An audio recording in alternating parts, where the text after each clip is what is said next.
রিমন প্রতিদিন স্কুলে যেত, কিন্তু তার পায়ে ছিল একটা ছেঁড়া পুরনো জুতা।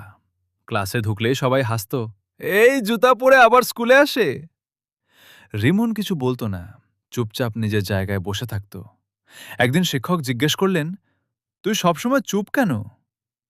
রিমন মাথা নিচু করে বলল, স্যার, আমি পড়াশোনা করে একদিন বড় মানুষ হতে চাই, যাতে আমার মাকে আর কষ্ট না করতে হয়।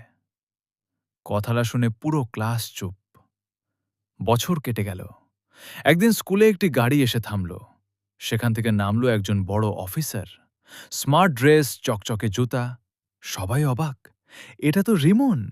যে ছেলেটার জুতা দেখে সবাই হাসত, আজ তার জুতার দামে পুরো ক্লাসের জুতা কিনে ফেলা যায়।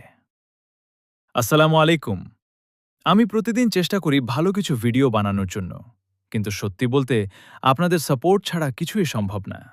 যদি আমার ভিডিওগুলো আপনার ভালো লাগে, তাহলে প্লিজ আমার চ্যানেলটা সাবস্ক্রাইব করে রাখবেন, আর একটা লাইক বা ফলো আমার জন্য অনেক বড় অনুপ্রেরণা। ধন্যবাদ।